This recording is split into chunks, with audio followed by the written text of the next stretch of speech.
أشهد أن لا إله إلا الله وأشهد أن محمدا عبده ورسوله. قال الله تعالى في القرآن الكريم: يا أيها الذين آمنوا اتقوا الله حق تقاته ولا تموتن إلا وأنتم مسلمون. وقال: يا أيها الناس اتقوا ربكم الذي خلقكم من نفس واحدة وخلق منها زوجها وبث منهما رجالا كثيرا ونساء واتقوا الله الذي تساءلون به والأرحام إن الله كان عليكم رقيبا. وقال: يا أيها الذين آمنوا اتقوا الله وقولوا قولا سديدا يصلح لكم أعمالكم ويغفر لكم ذنوبكم ومن يطع الله ورسوله فقد فاز فوزا عظيما. أما بعد فإن أصدق الحديث كتاب الله وخير الهدي هدي محمد صلى الله عليه وسلم وشر الأمور محدثاتها فإن كل محدثة بدعة وكل bid'atin dhalalah wa kullu dhalalatin fin nar. Seluruh keluarga besar yang semoga senantiasa dilapangkan hatinya oleh Allah, calon mempelai menikah Ustaz yang kami cintai, kami sayangi, kami sertakan di dalam doa Ustaz Ihsan Tanjung dan Monika yang selalu semoga diberikan ridho dalam keputusan takdir dan suratan dari Allah Subhanahu wa taala. Sesungguhnya pernikahan itu merupakan sebuah syariat yang sangat istimewa. Di antara syariat Allah yang istimewa yang lainnya, di antara keistimewaan yang Allah berikan di dalam syariat pernikahan, sesungguhnya ini merupakan salah satu di antara syariat yang masih disisakan dalam kehidupan di surga dari syariat pada kehidupan manusia ketika di dunia. Syariat sholat selesai, syariat puasa selesai, tapi syariat menikah masih disisakan. Itulah yang menjadikan kita mengetahui Allah menyampaikan walaupun fiha azwajun mutahharah, setiap penduduk surga itu mendapatkan pasangan yang disucikan oleh Allah. Bukankah Bunda Asia binti Muzahid menikah setelah suaminya dijebloskan ke dalam neraka selama-lamanya? Bukankah Ibunda Maryam binti Imran ketika beliau menyendiri di dalam ketaatan, menyampaikan dan membesarkan putra terkasih Allah cintai yaitu adalah Nabi Isa, beliau tidak mendapatkan kekasih hatinya sampai beliau menutup mata, dan Allah nikahkan Bunda Maryam binti Imran dengan seorang laki-laki yang sepadan dengan beliau. Tempatnya bukan di atas bumi, tetapi tempatnya adalah di surga, untuk menunjukkan kepada kita betapa besarnya keistimewaan menikah sampai urusan sholat pun sudah digugurkan, dan syariat pernikahan itu masih disisakan dalam kehidupan di surga. Menikah itu merupakan bagian terdalam dalam kehidupan manusia, karena pernikahan itu merupakan gerbang pertama kita memiliki seseorang, di mana ketika orang itu telah terpatri di dalam takdir, tergores di dalam hati, maka tidak akan bisa dilupakan sepanjang hidup. Bahkan nanti seseorang ketika mereka bermalam yang pertama di alam barzakh, lalu mereka telah menyelesaikan ujian besar di dalam alam barzakh dengan pertanyaan yang disampaikan oleh malaikat munkar dan nakir ketika mereka bertanya, siapa rohmu, siapa nabimu, dan apa agamamu, dan ketika dia telah berhasil dan diisbatkan perkataannya oleh Allah, tidak ada teriakan pertama yang mereka sampaikan, teriakan yang didengarkan oleh seluruh makhluk kecuali jin dan manusia. Teriakannya itu sederhana, tetapi menggambarkan sebuah makna terdalam. Teriakannya adalah ya Rabbi. Itu bisa hati harus dikatakan ya Rabbu, segerakan hariku supaya aku lekas berjumpa kembali dengan keluarga. Kalau dia seorang istri, dia ingin berjumpa kembali dengan suaminya. Kalau dia seorang bapak, dia ingin berjumpa dengan anaknya. Kalau dia anak, dia ingin berjumpa dengan bapak dan ibunya.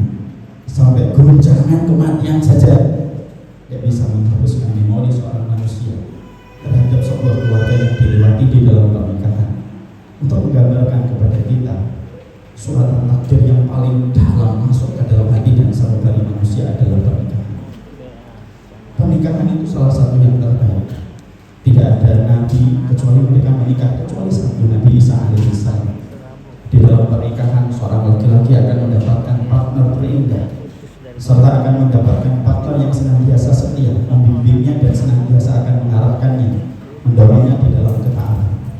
Umar bin Khattab radhiyallahu anhu pernah bertanya kepada Rasulullah SAW, apa sebaik-baik yang dimiliki oleh seorang laki-laki? Nabi tidak menyebutkan onta merah yang saat itu menjadi simbol perhiasan yang paling mewah. Nabi tidak menyebutkan sebuah pekarangan tanah yang ada di Madinah yang penuh dengan kurma sebagaimana yang dimiliki oleh umat di pinggir kota Madinah. Tapi yang disebutkan oleh Nabi Sallallahu Alaihi Wasallam, la yattakhidanna ahadukum qalban syakiran qalban syakiran wa lisanan dakiran wa zawjatan salihatan tu'inu ala amril akhirah. Sebaik-baik yang kamu miliki wahai Umar, kalau lisanmu senantiasa berzikir, hatimu bersyukur atas apa yang kamu peroleh, dan kamu mendapatkan partner seorang wanita salihah yang mendorongmu di dalam perkara ketaatan. Pernikahan itu akan menjadikan seorang wanita mendapatkan sesuatu yang sangat besar, mega surprise dan mega door prize yang Allah tidak pernah berikan kepada yang lainnya kecuali wanita. Ketika wanita itu bersama dengan suaminya, kalau dia mendapatkan ridhonya, maka sesungguhnya 8 pintu surga akan memanggilnya dan serentak memperebutkannya. Pintu sholat memanggil namanya, pintu puasa memanggil namanya, pintu puasa memanggil namanya, pintu sedekah memanggil namanya, pintu jihad memanggil namanya, pintu iman memanggil namanya, pintu ridho memanggil namanya, pintu tobat memanggil namanya, pintu memaafkan memanggil namanya. Dimana itu tidak bisa dilakukan oleh setiap orang kecuali seorang wanita salihah yang telah mendapatkan ridho dari suaminya. Sebesar-besarnya seorang perempuan melakukan sholat tahajud, mungkin dia dipanggil oleh pintu tahajud, tapi dia tidak mungkin dia tidak dipanggil oleh pintu puasa. Serajin-rajinnya seorang perempuan ketika dia puasa sunnah, mungkin dia akan dipanggil oleh pintu puasa, tapi mungkin dia tidak dipanggil oleh pintu sedekah. Sebanyak-banyaknya seorang wanita ketika mereka memberikan hartanya, mungkin mereka akan dipanggil oleh pintu sedekah, tapi mungkin mereka tidak akan dipanggil oleh pintu jihad. Sebanyak-banyaknya seorang perempuan ketika memaafkan orang yang menzalimi mereka, mungkin mereka akan dipanggil oleh pintu memaafkan, wal kadhiminal ghaidha wal 'afina 'anil nas. Tapi mungkin mereka tidak akan dipanggil oleh pintu taubat. Dan sesungguhnya untuk dipanggil oleh 8 pintu surga, selanjutnya Abu Bakar radhiyallahu anhu yang diperebutkan oleh 8 pintu itu, satu, ketika seorang wanita mendapatkan itu dari suaminya.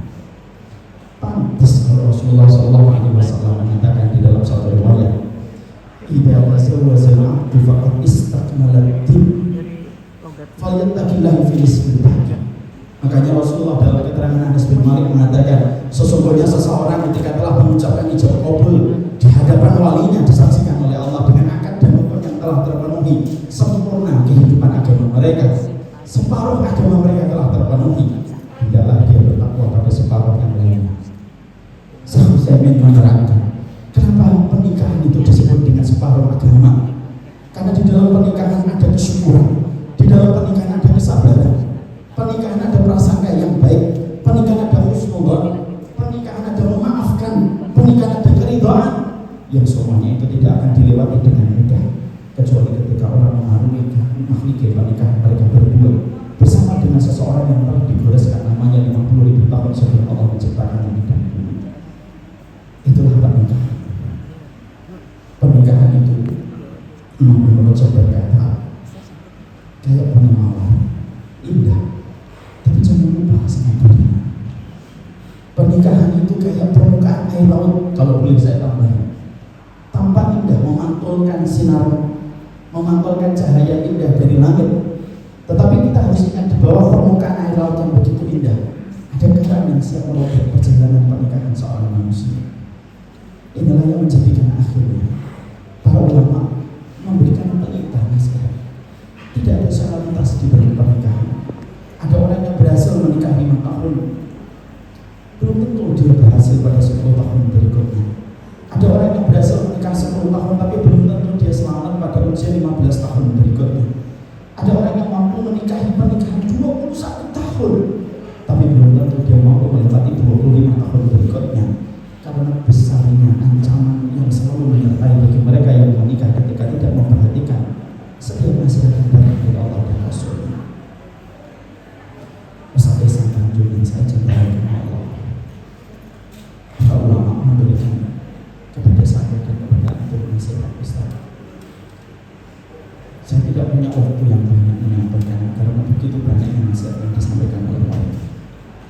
Tapi setidaknya ada beberapa poin penting yang menjadi pegangan untuk kita, Ustaz. Yang pertama, sesungguhnya pernikahan itu tidak menjanjikan kepuasan, Ustaz,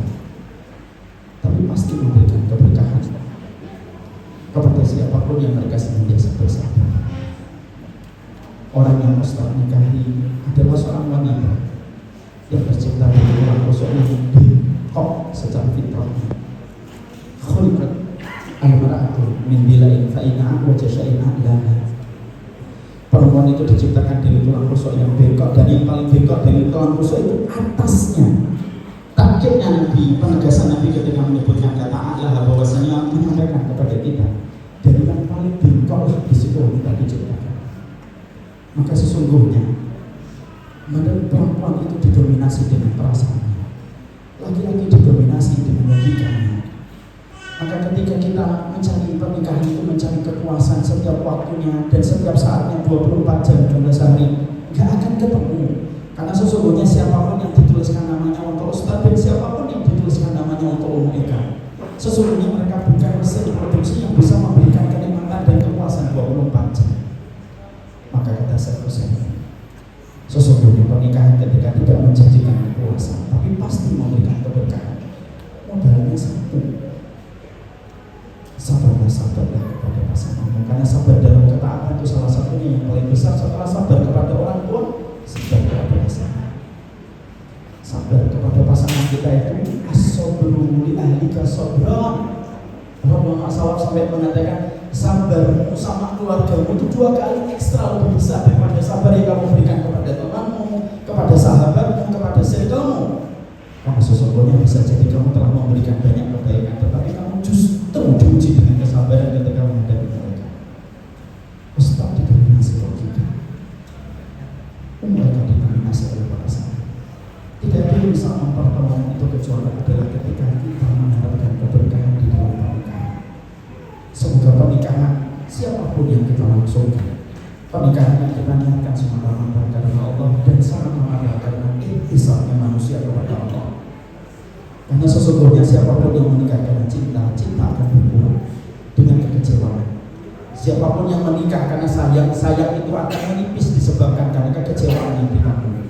Tapi siapapun yang menikah karena ingin menempatkan keberkahan, orang yang telah menempatkan Allah menjadi tujuan hingga dia ingin memperoleh keberkahan, Allah yang turun.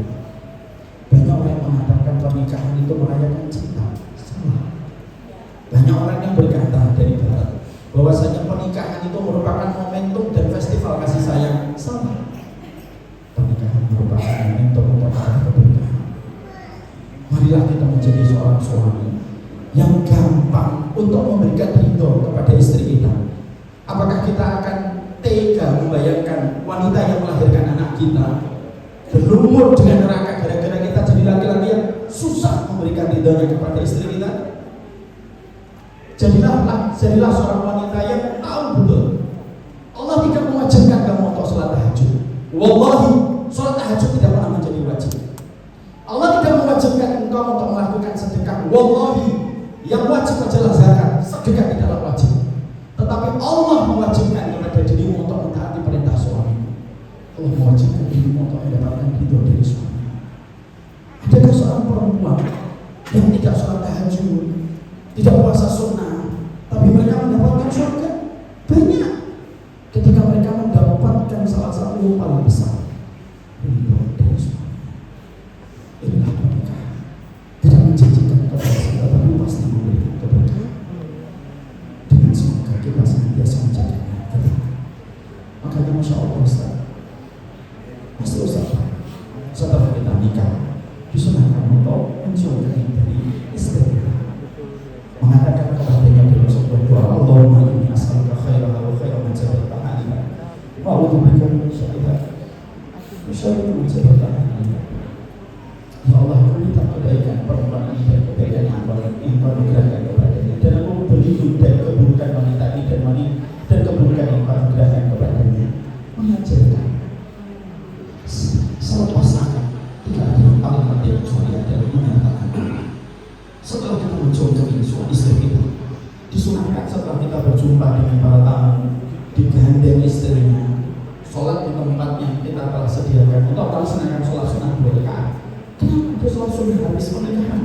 Imam Nawawi menyampaikan karena makna sunnah ketika kau melaksanakan sholat setelah pernikahan mengajarkan kepada dirimu, wahai seorang wanita, tidak ada hal yang paling indah yang kamu jumpai dari suamimu kecuali kali suamimu bersumpah dan bersujud kepada Allah untuk memohon pertolongan di dalam membimbingmu menjadi seorang makmum. Dan tidak ada hal yang paling indah yang disaksikan seorang laki-laki ketika dia sholat pertama kali berjamaah dengan wanita yang baru saja dihalalkan, kecuali artinya adalah wanita itu makmum. Apapun yang kamu lakukan maka akan dicontoh, ditiru dan diteladani oleh seorang istri. Yang kedua, Ustaz, ada 3 ayat yang dikatakan dan diulang-ulang oleh para ulama. 3 ayat yang harusnya menjadi pegangan bagi setiap orang yang menikah. 3 ayat itu ada di dalam surat Al-Baqarah dan surat An-Nisa. Yang pertama, seiring waktu ketika berjalan, kalau tiba-tiba ada kesalahan-kesalahan yang terjadi, ingatlah perkataan Allah, wala tansaw al-fadla bainakum. Jangan melupakan kebaikan yang telah kalian lakukan bersama. Kenapa Allah menyampaikan ayat ini di tengah Allah menyampaikan hukum tentang perceraian? Karena Imam Ibnu Katsir berkata, karena orang terkadang ketika berpisah, kamu lupa apa kebaikan yang pernah terjadi di antara mereka. Kalau tiba-tiba dan pasti, entah 1 kali purnama, 2 kali purnama, 3 kali purnama, mungkin Ustaz akan menjumpai kekurangan atau menjumpai kesalahan sebagaimana mereka juga pasti menjumpai kesalahan. Tapi manusia biasa. Ayat yang kedua, wala tansaw al-fadla bainakum. Jangan melupakan kebaikan yang pernah terjadi di antara kalian ketika kalian sudah bersama. Yang kedua, ayat yang diberikan nasihat oleh Allah kepada kita, yaitu ketika kita menjumpai apa dan sifat yang tidak kita sukai, bagaimanapun, mereka datang dari keluarga yang berbeda dengan keluarga Ustaz Ihsan. Bagaimanapun Ustaz Ihsan Tanjung dengan seluruh keutamaan yang beliau miliki, tetap beliau datang dari keluarga yang mungkin berbeda dengan keluarga mereka. Maka kalau tiba-tiba kita menjumpai apa yang tidak kita suka dari pasangan kita, Allah pasti nasihatkan. Fa'in karihtumuhunna fa'asa an takrahu syai'an wa yaj'alallahu fihi khairan katsiran. Bisa jadi kamu membenci apa yang tidak kamu sukai dari istrimu, sifat dan karaktermu dan sebaliknya. Lalu Allah menutup ayatnya dengan ini. Bisa jadi apa yang tidak kamu sukai, di dalamnya ada kebaikan yang kamu jumpai di masa mendatang. Abdullah bin Umar pernah kecewa sama istrinya. Abdullah bin Umar, orang yang pernah berdoa di Hijr Ismail dengan sebuah doa, ampuni saya ya Allah. Yang kata Imam Ad-Dhahabi doanya insya Allah menjadi doa yang dikabulkan oleh Allah. Pernah kecewa sama istrinya, keluar dia dari rumahnya, menuju dia ke masjid, lalu beliau berkata, kenapa istri saya begitu? Sampai ada seseorang yang membaca sebuah ayat, fa'in karihtumuhunna fa'asa an takrahu syai'an wa yaj'alallahu fihi khairan katsiran. Ibnu Umar berkata, seakan-akan ayat itu baru dengarkan padahal telah hafal Quran dari kecil. Pulang beliau ke rumah, beliau melihat apa yang akan dia dapatkan kebaikan ketika beliau mendapati apa yang beliau tidak sukai dari istri. Allah menganugerahkan Ibnu Umar dengan seorang putra yang akhirnya menjadi ulama di kalangan. Yang ketiga, sesungguhnya Allah memberikan nasihat indah. Hunna libasun lakum wa antum libasun lahun.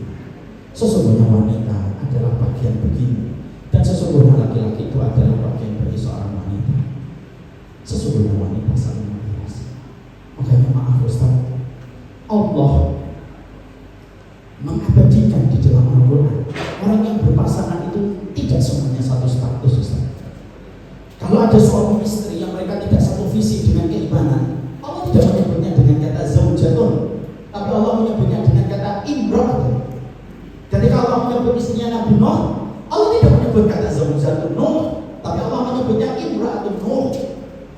Ketika Allah menyebut istrinya Lut, Allah tidak menyebut dengan kata zaujatun Lut, tapi Allah menyebutnya dengan imra'atun Lut. Ketika istrinya sang raja yang menggoda Nabi Yusuf, Allah tidak mengatakan zaujatun, tapi kemudian imra'atun aziz. Kata imra'at itu menunjukkan kalau suami istri bertemu, tapi mereka tidak satu visi, tidak satu misi, tidak ada kesetiaan, Allah tidak menyebut mereka dengan kata zaujun dan zaujatun yang artinya pasangan, di mana itu lebih indah daripada kata imra'atun dan rajulun. Imra'atun itu hanyalah perempuan, zaujun, Rajulun itu hanyalah laki-laki. Allah menyebut imra'atun Nuh, imra'atun Lut, dan Allah menyebut dengan kata imra'atun Aziz. Maka inilah yang menjadikan kita saling biasa. Semoga pernikahan siapapun yang menjadi jodoh kita itulah zaujun dan zaujatun kita. Bukan hanya sekadar menjadi rajulun dan menjadi imra'atun. Karena itulah perkara yang sejatinya menunjukkan kadar kualitas kehidupan berkeluarga kalau mereka diridhai oleh Allah, mereka menjadi zaujun dan zaujatun. Dan yang terakhir, semoga pernikahan ini menjadi hadiah terindah untuk Ustaz dan mereka dengan persahabatan yang agung. Imam Mukasyir berkata, tidak ada persahabatan yang paling agung kecuali persahabatan antara suami istri. Mendapatkan pasangan itu memang, tapi mendapatkan pasangan cinta rasa sahabat itu adalah karena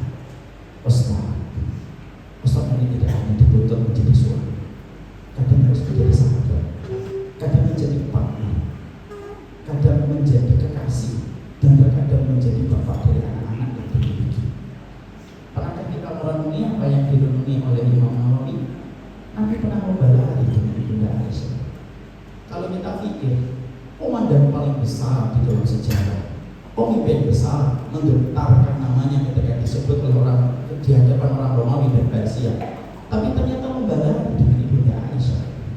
Apa yang ingin disampaikan oleh Rasulullah dalam hadis, dalam takririnya ini?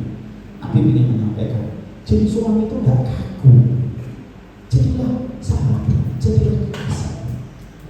Nabi pernah dalam hadis riwayat Muslim diundang sama tetangganya, orang Persia yang masuk Islam, diundang untuk makan malam. Pertanyaan Nabi cuma simpel, apakah kamu mau mengundang Aisyah? Enggak. Lalu kemudian di hari waktu berikutnya Rasulullah kemudian mengatakan, saya tidak mau datang. Hari berikutnya diundang lagi. Kemudian dikatakan, apakah kamu mau mengundang Aisyah? Enggak ya Rasulullah, hanya untuk engkau. Kalau gitu saya tidak datang. Yang ketiga, orang Persianya sudah mulai sadar, oh kalau saya panggil Rasulullah itu sangat kaget. Saya panggil engkau ya Rasulullah, bersama Aisyah, bersama Aisyah. Kalau gitu saya datang. Nabi mengajarkan kepada kita, makan itu penting bersama, tapi makan bersama siapa itu penting. Dan itulah sahabat kita, orang yang telah kita hadirkan 50.000 tahun sebelum Allah menciptakan kita.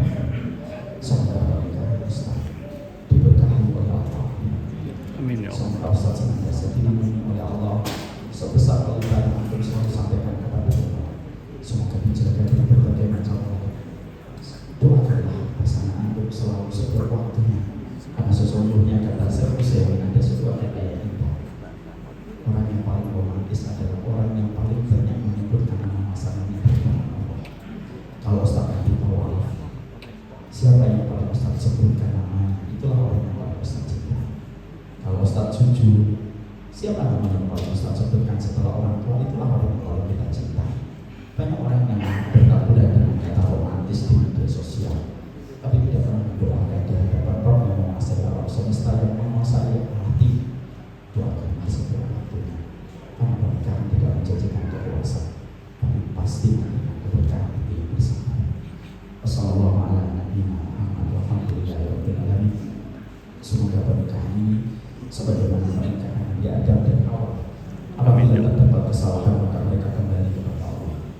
Semoga pernikahan ini sebagaimana pernikahan Nabi Sulaiman dan istrinya, yang setiap mendapatkan tambahan kalimat dan menjadikan mereka menjadi keluarga yang bersyukur kepada Allah. Semoga pernikahan ini sebagaimana pernikahan Nabi Ibrahim dengan istrinya, yang melahirkan pemimpin-pemimpin besar dan mewariskan keturunan-keturunan yang menerangi dunia dengan pelita keimanan. Semoga pernikahan ini sebagaimana pernikahan Nabi Ayub, kalaupun mendapatkan titipan ujian menjadi keluarga yang bersabar.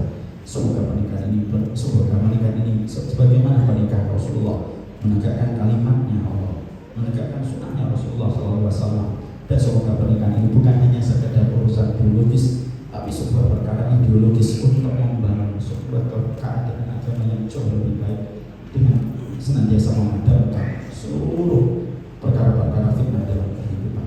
Ya Allah, kabulkanlah permohonan kami, doa kami untuk saudara kami, guru kami, bapak kami, orang yang kami cintai, Bapak Ustaz Ihsan Tanjung, dan mereka selalu di dalam keberkahan.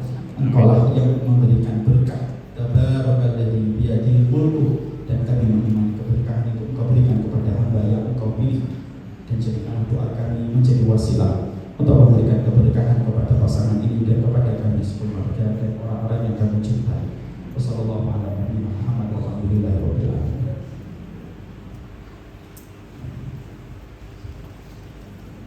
Alhamdulillahirrahmanirrahim. Kami aturkan jazakallahu khair. Terima kasih banyak kepada Ustaz Umar Kita Kasih